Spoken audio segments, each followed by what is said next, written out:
On today's episode of Tartan Talks with USA Kilts, we sit down with the author of The Art of Kilt Making, Barb Tewksbury.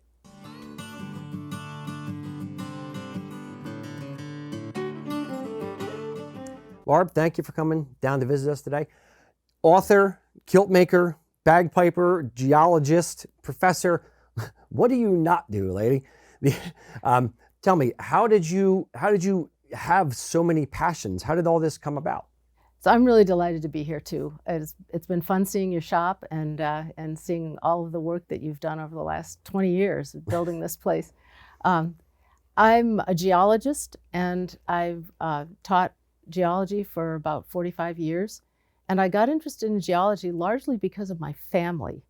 And my parents, my mom was an organic chemist and my dad was a research physicist.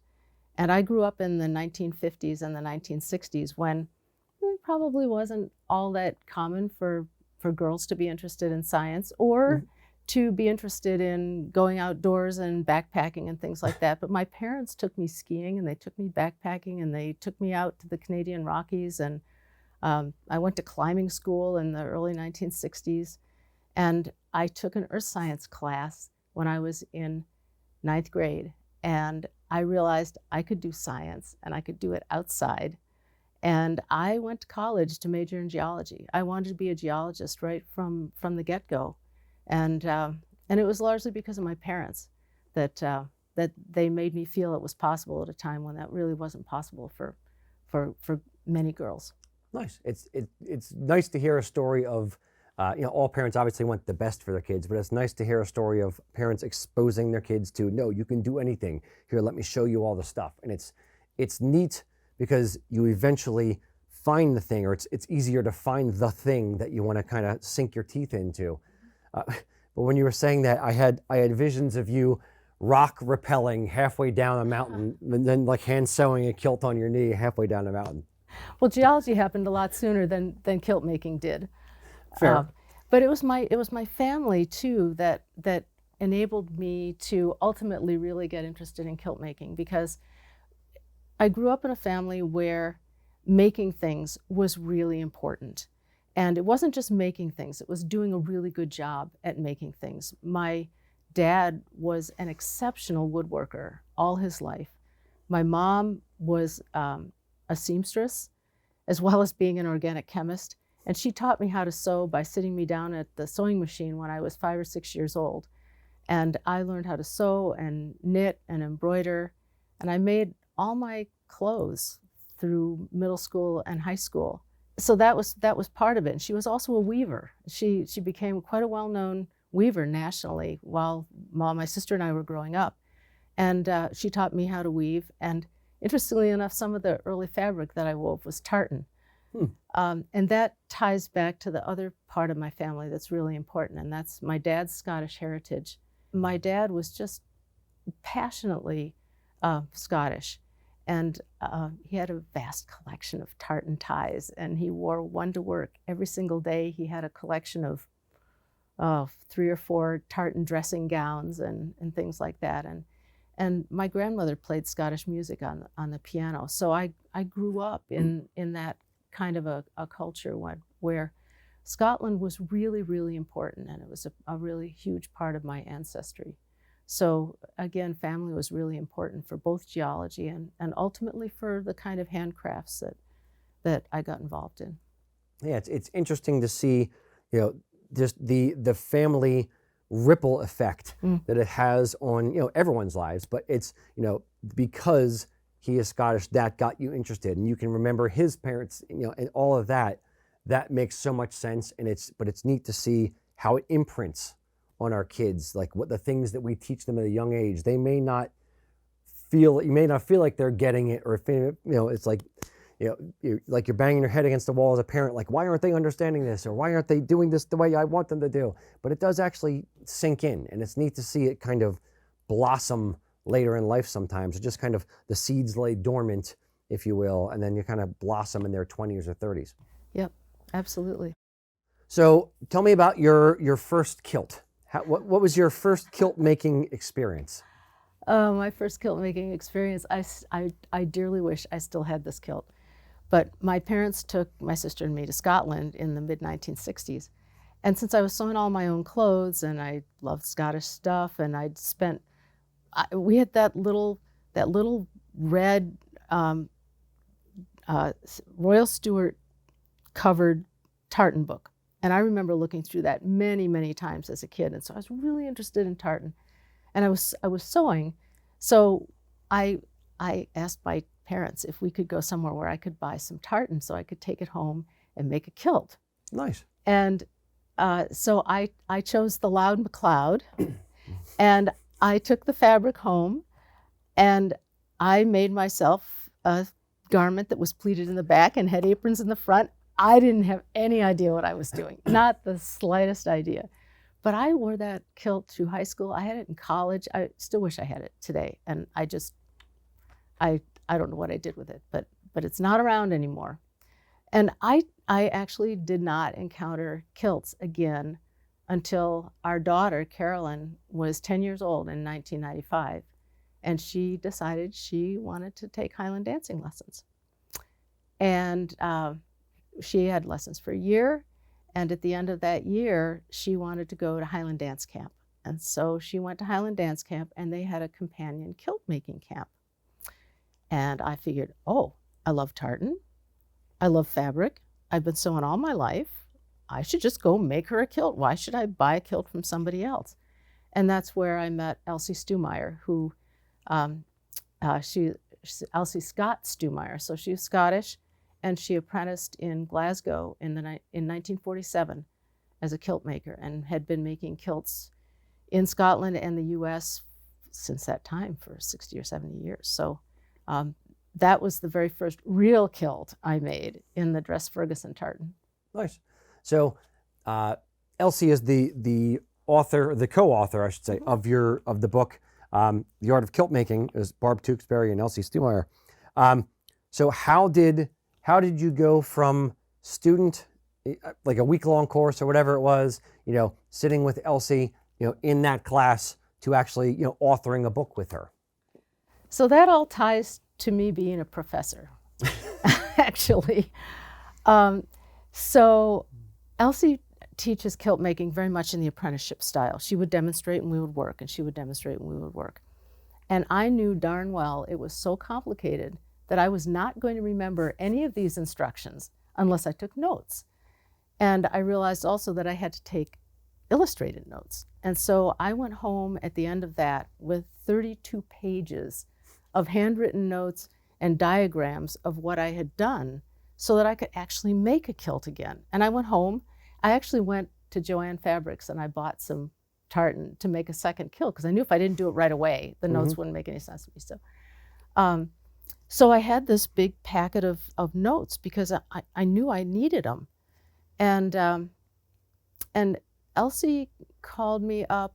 I had called her to ask her a couple questions about kilt making, and she called me up and said, look, people have been after me to write a book on kilt making, and I'm not going to do that. Would you be interested in taking your notes and making a book out of them? And, it's a funny thing. Part of me wanted to do it because this is particularly the kind of kilt making that Elsie does is traditional. It's the way kilts were made in Scotland 60, 70 years ago. And although there are many different ways of making kilts, this particular way was being transmitted in occasional workshops. And it was in many ways it was a guild craft, that this way of making kilts would be lost when someone like Elsie passed on. And it was really important to me that somewhere this was written down. It was written down, it was illustrated, so that somebody 100 years from now could pick up this book and get a piece of fabric, and by the time they'd worked their way patiently through the book, they would have a kilt on the other end. And that meant that the instructions had to be detailed, really detailed, and well illustrated, because a kilt, as you know, is an entirely different kind of garment. If you've sewn shirts and pants and dresses and prom dresses and wedding dresses, is an entirely different garment because you don't cut pieces and you don't have a pattern. And the number of decisions that you have to make as you're making a kilt are huge. And it's all because every time you get a new person, it's a different size, which would be normally true with a regular garment, but it's also every tartan is different.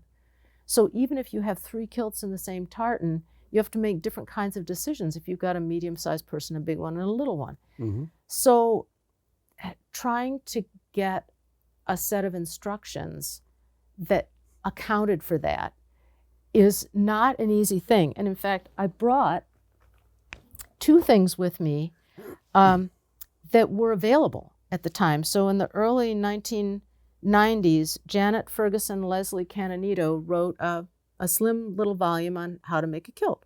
Right. And there was also a set of instructions in the folkwear pattern, about the same age, early 1990s. And what's really interesting about the instructions is that they're not wrong. But there's a lot of gaps. There's a lot of gaps. And if you already know how to make a kilt, the instructions make sense. But if you have to start from scratch with these instructions and a piece of fabric, there's so many places where the gaps really matter. And so I thought, well, this is an opportunity to not only preserve a guild craft, but to take my expertise as a professor. I write all kinds of stuff for my students. They don't, in many cases, know anything about what they're going to be doing in a lab. I write the stuff. I have to write it so it's understandable. I have to illustrate it so it's understandable. So I thought, this is something I can do. I know I can do it. So do you think your, at that time, general noviceness or in the craft helped you in a weird way? Yeah. Because you're like, I need to write down every single thing that I didn't know when I read this. Or you had a different perspective on writing it, A, from your attention to detail, B, your professorship, but C, from being a novice in the craft, that someone, like if Elsie tried to write it she may have ended up with something like that, where there was gaps because she just did the arithmetic in her head versus, like didn't carry the one and put the little number up top. She just did it, and then the person doesn't understand what they're doing. I think that's probably true. I was close enough to learning how to do it the first time that it was easier for me to see what needed to be explained. Also, I'm used to dealing with novices. And Fair. So I need to know at what level of detail explanations need to take place. But I was worried that I didn't know everything that needed to go into the book, or that I'd have questions. And so I actually, the second year Carolyn went to dance camp, I decamped Deansboro, New York with my computer, printer, and sewing stuff. And I parked myself in the corner of the kilt camp room. And I sat and wrote essentially the entire book in a week, all 145,000 words. I just sat down and wrote the instructions. And if I had a question, I went over and talked to Elsie, and I said, I want to make sure I've got this right. Yeah. And that's how the book got written. Yeah. Did you, at any point in writing the book, and I understand the mantle that you put on yourself in wanting to make sure we're preserving the craft. Did you, at any point, were you putting additional pressure on yourself of, I need to make sure this reflects well on Elsie and her knowledge, and you as essentially the interpreter of Elsie's words and Elsie's ideas for the audience? Absolutely, because I understood the instructions, I understood the purpose of what was happening. But yes, this was very much her life's work, and I wanted to make sure that it was represented well so that it didn't go out there and people were, I can't use this book, Yeah. No, I think that is something that you absolutely nailed, just due to the popularity of the book and due to the ease of how it is, to read the book. I remember when we first started, our company started back in 2003, and I never had sewn a kilt. And we were kind of figuring it out from scratch, from the lower end, and then kind of getting better and better over time. Don't look at any of our early kilts, by the way. But I remember, trying to figure things out and then a band or something would come in and say, hey, can you adjust our kilt? Or the lining started coming out, can you resew the lining? So then we would kind of look at things and how other kilt makers did things. And I remember back in, it must have been 2004, maybe 2005, where through X Marks I found out about this book and ended up buying this book for myself. And I'm like, oh, okay, this makes more sense. And just kind of using my own engineering type brain to pick apart how you were doing things and then applying it to how we were doing things, to come up with our own way to make kilts, and using the best of your techniques, but adapting it for machine work kind of thing. Yeah, absolutely. How did you end up getting the book published? So now you have the book written. Oh. I'm assuming Elsie has given it her blessing. Yes. Then what was the next steps in the process? I had some sketch illustrations, but I really didn't think I wanted to do all of the illustrations for a book because I thought there would be somebody else who could draw better than I can and so on. So I tried to hunt down a publisher. And I tried 5 or 6 different publishers. And the bottom line was if they felt they couldn't sell 50,000 books, it was a non-starter. And at that point, I threw up my hands and said, okay, I've got a computer. I know how to draft. I can do InDesign and all of this. I can write this whole thing myself. And my husband was a photographer at the time. Still does photography, but he did it commercially and had a studio. And he could do my photographs for me.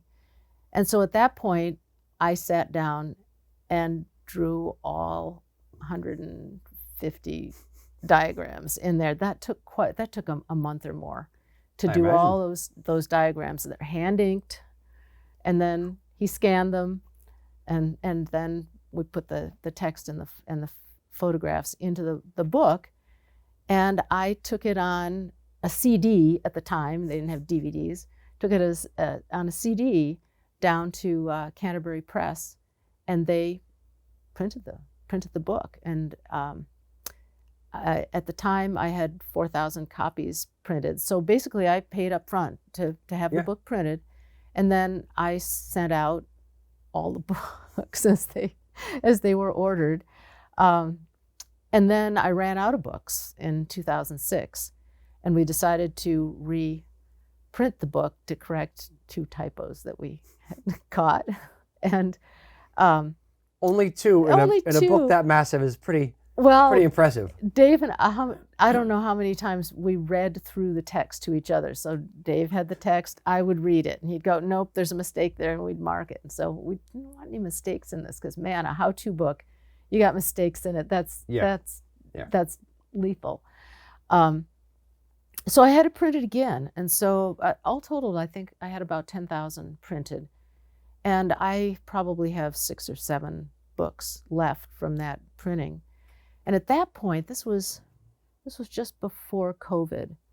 I was looking down the pike. I'm 72 now. And I was thinking, do I want to spend the next 8 years sending out another 4,000 or 5,000 books, and I thought, no, I really didn't want to do that. And so I went with Amazon self-publishing, and it was very simple, very easy, and it goes out from their office, so I don't have to do a thing, and it's still in print, and it means that when I can no longer do this, it can go out. It remains, and my daughter will have it to not have to worry about. And it's weird because I think about videos the same way, and doing videos and making sure when we're putting videos up on YouTube or whatever that they're going to live beyond us. So that's part of the reason why we do these types of things. And it's neat to see a parallel in the book world of, okay, well, if I want it to exist forever and to be able to pass this knowledge on and make sure it doesn't, die with the last printing run that we did, to have something like Amazon, a print-on-demand kind of service, makes sense. And I'm happy that you've done that because it ensures the longevity of the book. So I'm going to do a mini commercial. If anyone out there wants a copy of the book, go to Amazon. I should say that my mom, as a weaver, wrote a book on early American coverlets, and one of her profound frustrations was she went with a press, and after 3 or 4 years, because of depreciation of stock books, it went out of print. And it was never available again. And that actually colored my interest in self-publishing, so that I could keep it on the market. Sorry to interrupt. Yeah, no, didn't interrupt at all. But the one thing, I think you've said it, and I 100% agree with you, is that even if you don't want to make a kilt, or you have no desire, or you don't have any knowledge of sewing, if you just love kilts, buying the book or reading the book just to understand the process and understand the art form and understand what goes into it and why things cost what they do, that makes a lot of sense to me, just from a dissemination of the knowledge and appreciation of the craft. That's true, and there are a number of pictures in here of kilts that are not well constructed and are obvious. There are things you can see from the outside of a kilt, things where the stripes don't match, and a variety of things like that, where it helps somebody to assess a kilt that they pick up too. Yeah, it's the knowledge of those different things, the pluses and the minuses, and adding those all up to equal a good kilt. So I'm curious, your position as a traditional hand-sewn kilt maker, and my personal favorite hand-sewn kilt.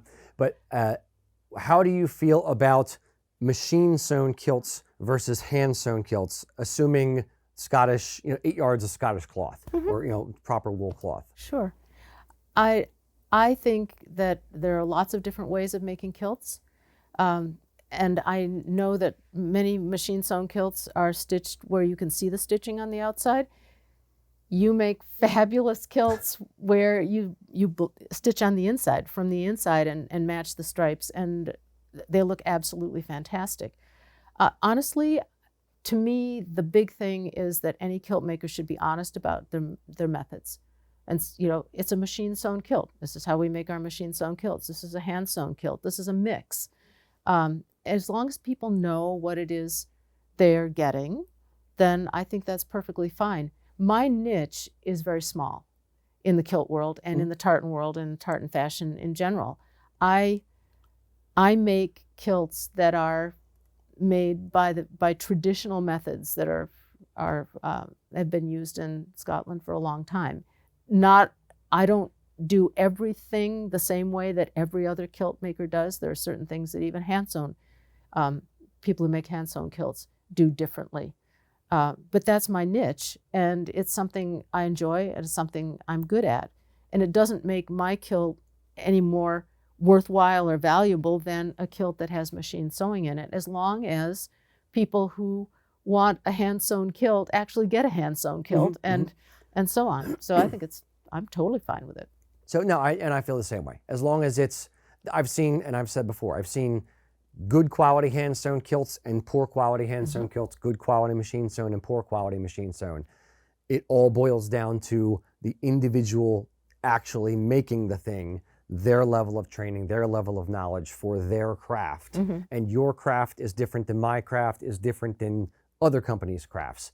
But as long as they are good at their craft, there's a bunch of different ways to get to the same place. And I think we both agree that there are a certain number of things that have to be right for a kilt to be a good kilt. It has to fit, right? You give somebody the measurements, or you get measurements from someone, and if you can't make a kilt to fit those measurements, it's not a good kilt, right? Yeah. And if it's striped or striped fabric, tartan fabric, the stripes better match. Yep. Right? The stair effect. The stair, on yeah, the you back, don't want or stair lack steps of. across the back.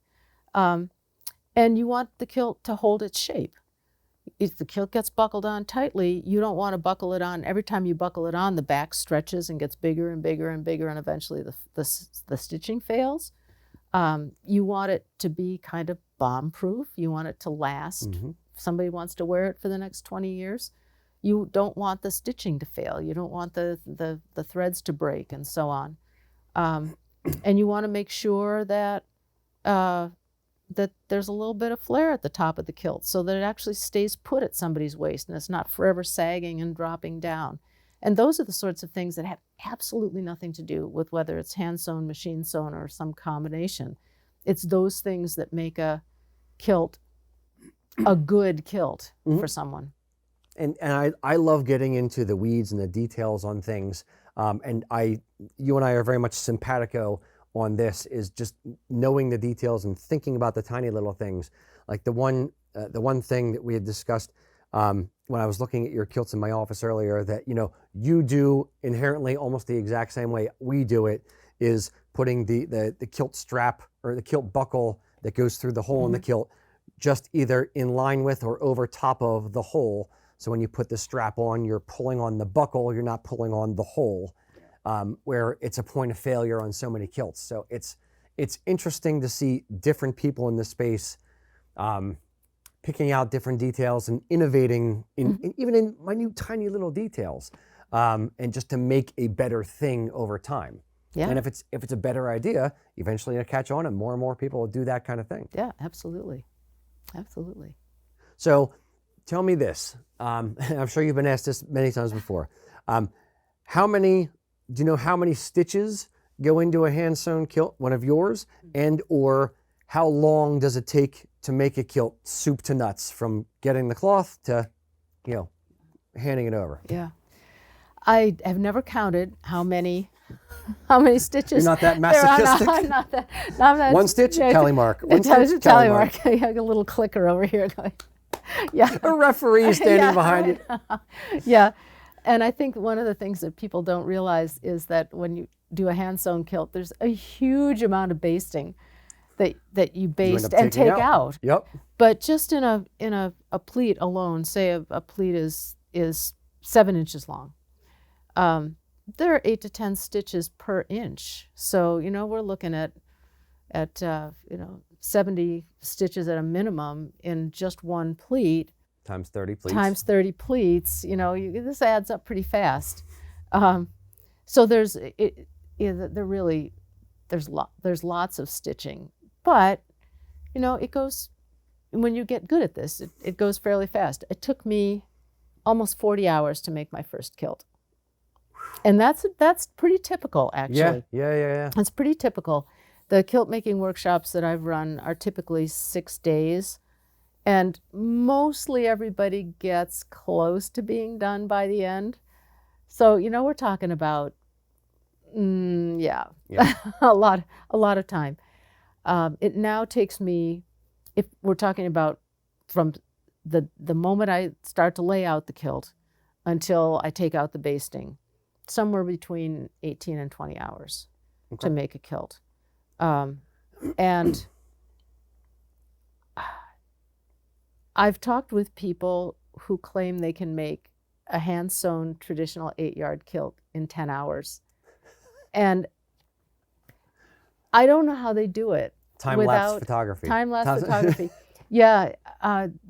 All I can think is that they don't put all of the interior construction in that I do.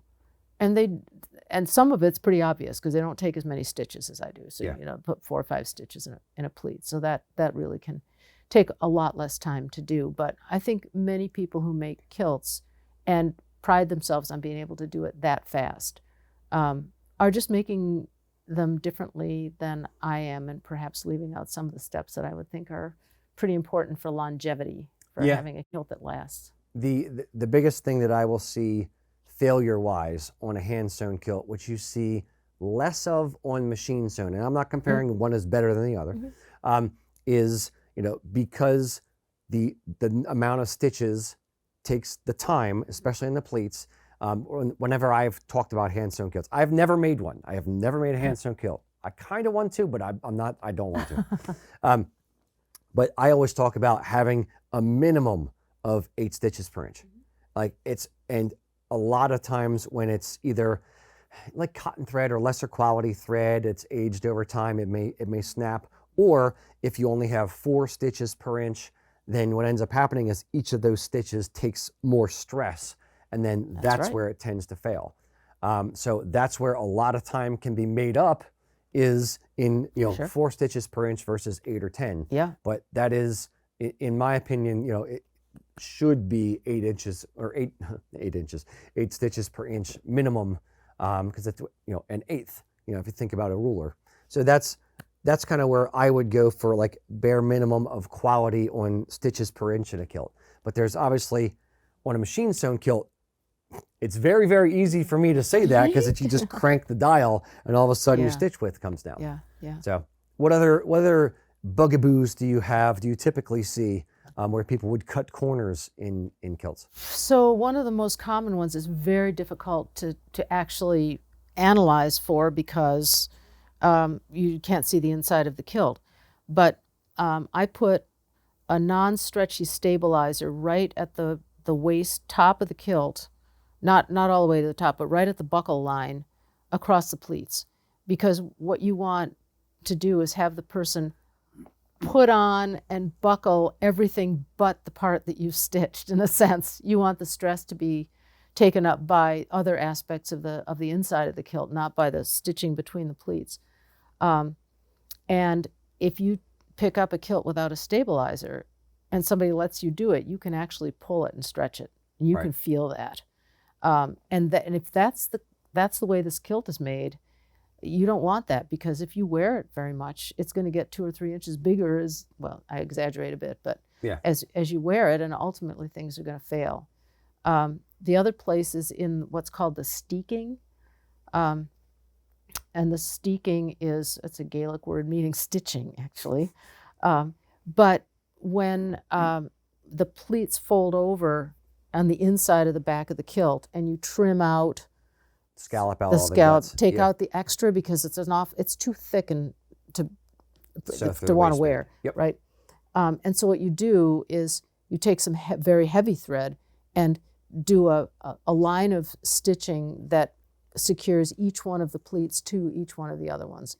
And I know you know that. I'm explaining it for everybody else. Understood. And some people who take shortcuts don't bother to do that. They just kind of baste along to make sure that they're not flopping while they're working on the kilt. And then they use the lining fabric to hold those pleats together. And if they've stitched the lining in and that stitching breaks, then the pleats, they all just kind of they kind of get flabby. Yep. I think those are two things. And I think that the other thing that I've seen on the inside of kilts is people who use basting thread to put the canvas in. Yeah, that was a stunner to me. Yeah, no, it needs to be a sturdy thread, at least the same quality thread as or something heavier. Yeah. And I think the other thing that that I'm particularly critical of is the shaping of the top of the kilt. So if you have someone with a large waist hip differential, which is typical of female pipers, female dancers, and so on, then what the temptation is to put darts in various places to take in some of that difference. And what that does then, particularly if you taper the edges of the apron and the under apron to the very top, you taper all the pleats to the very top, and you put darts in the front, is the kilt is smaller around at the top band than it is at the buckle line. Yeah. And everybody's body is bigger around up here, 2 inches above their true waist. And so that means if you put the kilt on with the kilt at the right height up here, and it's snug around here, it's going to be baggy around your waist. And no matter how tight you pull it, it's going to drop right down to your waist. Yeah. And you can see this in a lot of band kilts. And a kilt can be exquisitely sewn, and yet there's nothing you can do about that other than take it apart and try to fix certain aspects of it to make it a little bit bigger around at the top. Yeah. Because of the rise. Yeah. The other thing that I've seen on several kilts, I'll lump them, 2 of them. Again, it generally, when someone cuts a corner, it's generally the inside, because you can't see it, is either fusible interfacing. Yeah, oh, goodness. Or no interfacing, or no canvas on the inside. I know there's, we've gotten some band kilts in, and it's, you pull up the lining and there's nothing. Or it's fusible interfacing, which will, over time, the glue will release, and then it's just serving no purpose. It's just kind of floating underneath the thing. Have you seen much of that, or? I haven't taken many kilts apart, because when people ask me if I will alter a kilt, I simply tell them, unless I made it, I won't alter it, because We have the same thing. Yeah. Yes. We stopped doing it as well for that exact reason. you don't know what you're going to find inside. Yeah. Yeah, but fusible interfacing is great stuff, but the way people sweat in a band kilt or in a kilt if they wear it a lot, that's just going to get flabby over time, and it's going to come loose, and then it's worse than having nothing at all. Is there anything in the community that you wish would change, or wish would, stay the same for forever? Like if you had a magic wand and you could say, Hanukkah, Donica, let's go. This is never going to change, or it's going to change instantly. What would that be? I think in the kilt making world, what I would like to see is more transparency about what kind of kilts people are making, what the materials are from, who makes them, are they hand sewn, are they machine sewn, that kind of thing. Because I think people who don't know a lot about kilts take on faith what they see on the web and don't know how to assess whether what they are about to order or what they have received is what they should be getting for what they saw on the web. So to me, I wish a little more honesty and transparency amongst advertisers, and not all kilt makers, because some people are in fact ethical, but I think ethics really matters. And so I hope that I would wish, magic wand, that people could be more ethical. Let's explore the ethical thing for a little bit. What are some of the things that you've seen that really grind your gears? It's the pebble in your shoe, that the examples of the things that you want to stop happening. Image theft is one of the things that really upsets me. And ignorance is not any defense, because anybody who's running a business should know what is legal and what is not legal with images that are on the internet. They should understand copyright, and they should understand that it's entirely possible to contact the photographer and say, may I use your image for? And chances are, if you ask, the answer will be okay, or $50 or something like that. Right. And yet people have taken images directly off of my website and put them up in various places online for kilts for sale and so on and so forth. And it's so easy. It's so easy on the internet, and people think, well, if it's up there, it's free. Anybody can use it. And I'm sorry, that's just not the case.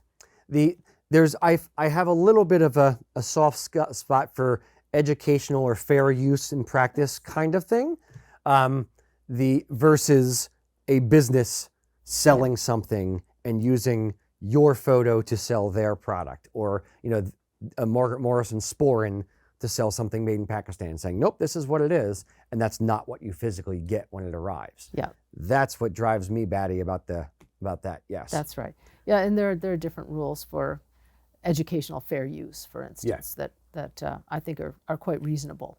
Yeah. But it's people who are running a cheap kilt shop in Pakistan and take a photo off of your website or something like that and put it up as a representation of what they're selling of kilt in a particular tartan. Yeah. My other one is, aside from image theft, would be just transparency on the details, or on country of manufacture. If you're making something yourself, great, say you're making it yourself. If you're importing the fabric, say this is imported fabric made here, or this is cloth woven in the UK made here, or whatever. But that transparency, 100%, is something, and honesty is something that I wish more companies did better. I don't think everyone does it poorly. I don't think you and I are the only ones who are honest. I just wish it was a higher percentage than it possibly is. One of the things I really like about the kind of kilt making that I do, because I had a career as a geologist, I never actually had a website to sell kilts because I just do business by word of mouth. And it means that I can develop a personal relationship with every single person I make a kilt for. And so we do a lot of back and forth, and it helps with the transparency in a way that is hard for somebody who has a big shop of some kind or another. Yeah. Changing tack a little bit. You are a highly respected kilt maker, literally the lady who wrote the book. How does it feel as an American practicing a traditional Scottish craft? You know, I think it must be hard for people in Scotland, where it's their native culture, to see the interest and expansion of kilt making and piping and so on and so forth all over the world. But there are people in other countries where they're so proud of their Scottish ancestry, and it's so important to people outside of Scotland to recognize that and show it and so on, that I hope that people in Scotland understand that that's why I wrote the book. It's why I care a lot about kilts. It's why I make kilts. That not everybody can get to Scotland. It's a small place compared to the United States, and people here wouldn't have that opportunity. And so that's true in Australia, it's true in New Zealand. I sent a kilt to someone in Singapore who was a drummer for a pipe band, and I hope in the future that everyone everywhere in the world can be happy and proud of people with Scottish heritage showing how much they care about Scottish heritage. But I totally understand that that's difficult. It is, and I think I've gotten, let's say, mixed reviews from Scots that we've interacted with. Some who absolutely love it, that Americans or Canadians or Germans or Australians are embracing their culture, and others who are more gatekeepery of like, no, you shouldn't be doing that. It should only be done here. Or why is an American, have any interest in this? You're not Scottish kind of mindset. But you're going to have that, no matter what the culture, you're always going to have some kind of split of people who think you should or shouldn't be doing something. I think I probably catch more flack than you because you're coming from a very, very traditional angle, and and making sure that a traditional craft is cataloged and for future kind of thing. Yeah. But I find it I find it interesting the reactions that we get worldwide, and I was curious what yours were as well. Yeah, I personally have received very little flack. Good.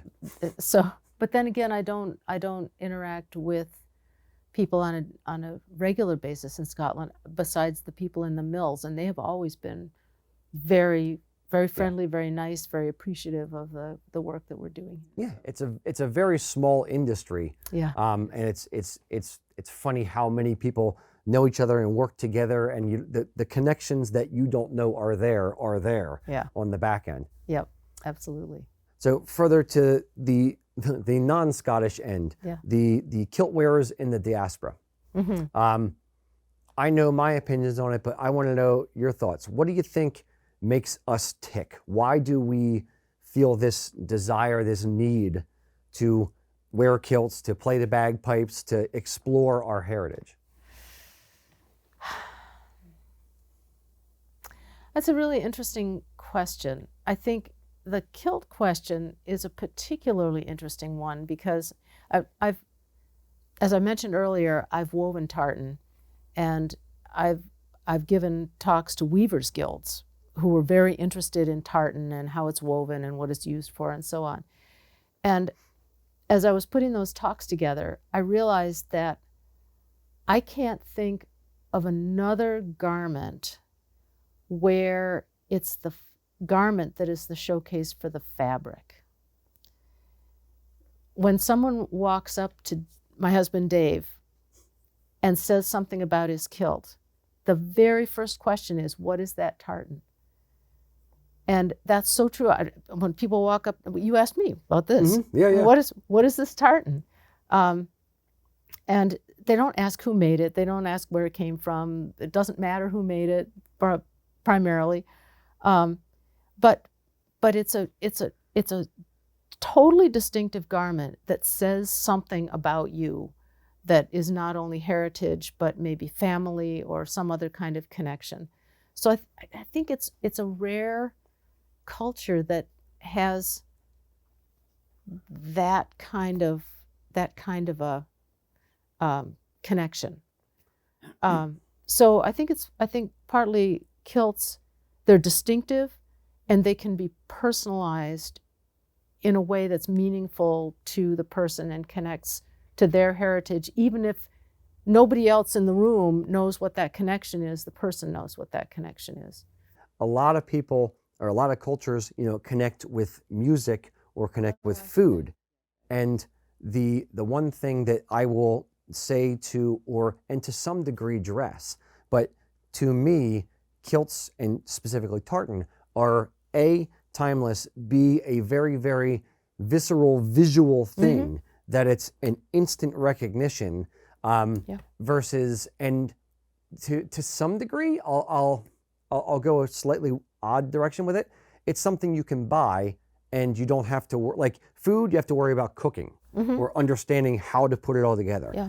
Musical instruments, you have to worry about the playing and mastering the playing, especially bagpipes. Yes. But for a kilt, it's something you can just buy and it's now showcased and everyone instantly knows what it is and why you're wearing it. Yeah, that's right. And there are characteristics that everybody recognizes as kilt. Yeah, absolutely.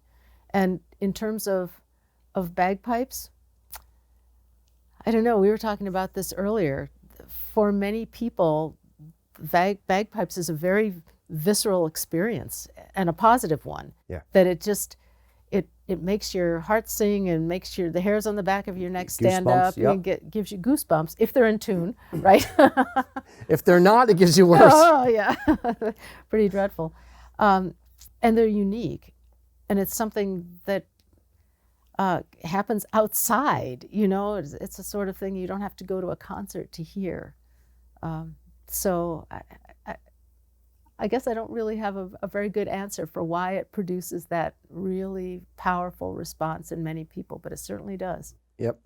And the breadth of tartans that are coming out either now or have come out, that are either universal ones with connections and meaning, family connections and meaning, just pretty tartans that people just design kind of thing, or personal tartans that they want to have their own personal symbol.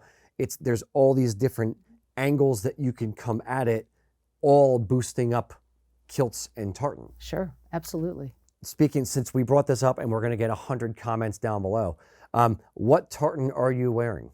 So this is the lunar tartan, and it was designed in 1969 in honor of the first Apollo moon landing, the Apollo 11 moon landing. And it was recorded by the Scottish Tartans Authority, and it was then incorporated into all of the tartans that are in the register database now. Yep. And so you can go and get the set for this particular tartan. And I'm a geologist, and I know from having taught planetary geology for many years that the moon is relentlessly gray. And when this tartan was designed, there was a black, there was a medium gray, and there was a light gray. There was a black, there was a light gray and a brown, and then the red stripe. And I had this tartan custom woven, and when you have a custom weave, you can choose the shade or the color. And so I asked Dalgleish to substitute a medium gray for the brown, because there's no brown on the moon. So this particular tartan has the colors of the lunar surface, and then the red is for the rocket flame, right? Which is very cool.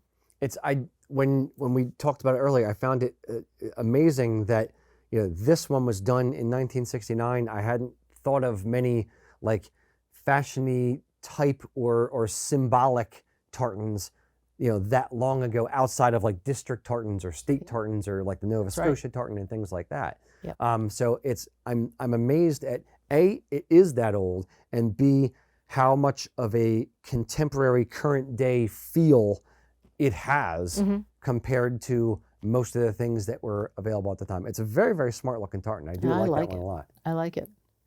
And I was telling you earlier that I had an opportunity to make a kilt in this tartan for astronaut Kjell Lundgren, who is the only person who's ever played bagpipes in space. He had his pipes on the ISS. Nice. Yeah, pretty cool. Yeah. So being a bagpiper and a kilt maker for as long as you have, this community, and dedicating as much of your life to this, you're a very accomplished bagpiper as well, and playing a bagpipe, a competition bagpipe band. I don't know how many people actually know that about you. So having dedicated so much of your life to the craft of playing pipes as well as kilt making, why is this community so important to you? What have you found here? I think there are a couple things that are really important to me. The kilt making community, it's, for me personally, it's something that's very tangible. It's very tangible. I can get something done and I look at it and I say, I really like that one, And you don't get that very often as a professor. It's all very cerebral. With right? your students, I like that one. I don't like that one. No, a lot of it's very cerebral, and so it's not that kind of tangible aspect of it. So that's a really important thing to me. And then to be able to share that with other people who get passionate about it I've made friends that I would never have made, and remain friends because of that fact that I make kilts. Bagpiping, again, it's a community enterprise. If I were by myself, I wouldn't play bagpipes. In fact, I didn't pick up my pipes from the March of COVID until last December. I was just overwhelmed as a professor trying to teach my students in all these hybrid ways. But part of it was I really missed playing with people. And I didn't really want to play by myself. And I didn't realize just how much I missed that community of music until I went back to the band in December. And I thought, wow, I really missed this. It was, it's that creative community working on something to try to make it the very best you can make it. I hadn't had that experience before. So in your lifetime, what is the biggest change that you've seen in Highland dress? Your in my experience has more been in America than they have been obviously overseas. But going to Highland Games, in your band life, what have you seen as the biggest trends or things that have changed? So I have to be absolutely clear that even though I was born in the 1950s, I never went to a Highland Games until the 1990s. So there's that very short amount of time between when I started to go to Highland Games and be involved in the bagpipe community and today. Things have changed a bit in terms of band dress. It costs so much to outfit a band that bands typically don't change their kilts for 20, 30 years. But the kinds of kilts that they're moving to in terms of tartans is very different. There used to be a lot of Black Watch, there used to be a lot of Stewart, and so on and so forth. Now the range of tartans that bands are using for their kilts has really expanded a lot and changed a lot. And so what you see as a band goes down the street is different than you would have seen, say, in the mid-1990s. Our band bought our kilts in the 1990s, and we still have the same ones. But at some point in the future, I'm sure that it will change. So the taste in tartans has changed. The migration away from white hose to thank God to colored hose, and particularly black hose, which for bands is dynamite. We have black hose, which is quite good. The rest of the uniform for a lot of competition bands is pretty much the same: black vests, white shirts, or light colored shirts, light gray or light blue. that really hasn't changed a whole Right. lot. In terms of what I see at Highland Games, there certainly is a much wider variety of kilt-like garments at games. You know, there are kilts and there are Kilts. yes, and then there are the whole variety of utility-kilts and so on. And I'm not saying this in a disparaging way at all about any of these kilts, but there's a huge variety now that both men and women wear. Mm-hmm. Whereas it used to be that mostly what you saw were people wearing quite traditional dress. And, you know, that's charming. I'm totally fine with it, to be absolutely honest.